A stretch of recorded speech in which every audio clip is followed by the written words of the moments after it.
Shalom, shalom, shalom, haleluya. Puji Tuhan, selamat pagi. Satu hari lagi Tuhan berikan untuk kita hari ini, Jumat 25 November tahun 2022. Sungguh, ini adalah sebuah anugerah yang harus kita jalani dengan penuh tanggung jawab di hadapan Tuhan.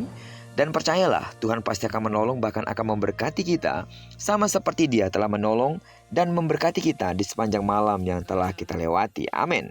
Dan dalam kesempatan pagi hari ini, saya ingin mengucapkan selamat Hari Guru kepada sidang jemaat Tuhan yang berprofesi sebagai guru. Jadilah guru yang mencerdaskan anak-anak bangsa dan lakukanlah segala tugas kewajibanmu sebagai seorang guru seperti melakukannya untuk Tuhan. Amin.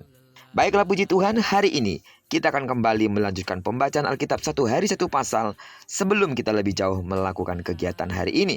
Dan hari ini dan hanya hari ini saja kita akan bersama dengan Obadya.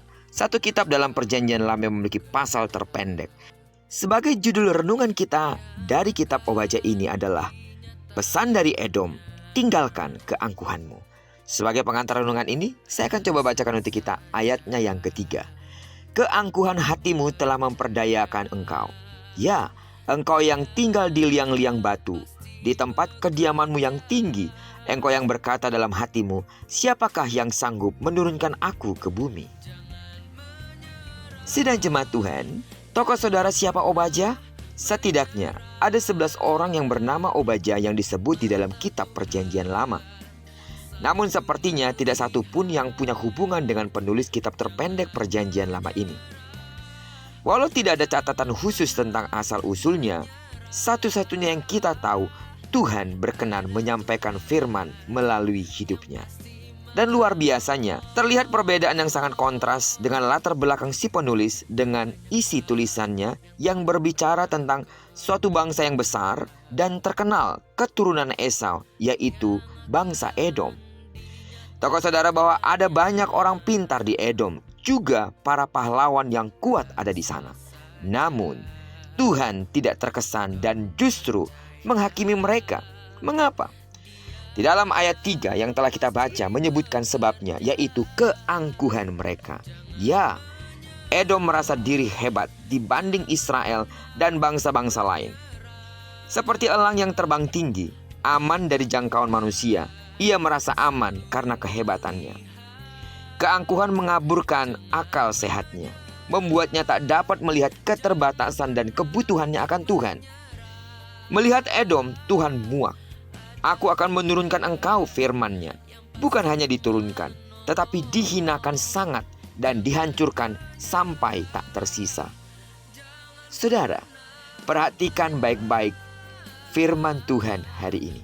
Ketika kita merasa diri cukup baik, tidak seperti orang lain yang punya kekurangan ini dan itu, ketika hanya bisa melihat kesalahan sesama dan kebaikan diri sendiri, ketika kita merasa Tuhan tidak perlu campur tangan karena kita bisa mengatasi persoalan sendiri, waspadalah, seperti Edom, kita sedang diperdaya keangkuhan dan Tuhan sangat tidak suka melihatnya. Ketika merasa karya kita tak berarti dan tak banyak orang menghargai, meski bersungguh hati mengikut Tuhan, ingatlah Obadya yang tidak terkenal, namun Tuhan memakainya, serta Tuhan mengenalnya, bahkan Tuhan berkenan atas hidupnya. Tinggalkan segala keangkuhan, hiduplah di dalam kerendahan hati, dan tahu serta menyadari semua hal yang ada pada kita, sesungguhnya Tuhan hanya mempercayakannya. Semua hal yang seolah-olah kita miliki sesungguhnya adalah milik Tuhan. Jadilah orang-orang yang bisa dipercaya oleh Tuhan, karena Tuhan mempercayakan banyak hal dalam diri kita. Mengucap syukurlah dan jadilah menjadi orang yang sungguh-sungguh rendah hati di hadapan Tuhan serta di hadapan sesama kita. Terpujilah nama Tuhan. Kiranya perenungan kita pada pagi hari ini lewat kitab terpendek Obadya ini, kita mendapatkan pesan yang sangat pribadi. Jadilah menjadi orang-orang yang rendah hati. Amin. Diberkatilah kita sepanjang hari ini, digenapi firman yang telah berjanji bahwa apa yang dikerjakan tangan kanan dan tangan kiri kita dibuat dan berhasil. Kemanapun kaki kanan dan kaki kiri kita melangkah, di sana pasti kemuliaan Tuhan akan dinyatakan. Tidak jemu-jemunya terus aku berdoa untuk seluruh sidang jemaat Tuhan. Kasih karunia Allah melimpah dalam dirimu. Bagi jemaat yang sakit secara fisik, dengarkanlah dalam nama Yesus. Disembuhkanlah sesuai dengan takaran imanmu. Diberkatilah kita bersama dengan orang-orang yang kita kasihi, serta bersama dengan orang-orang yang kita cintai dimanapun mereka berada. Terpujilah nama Tuhan.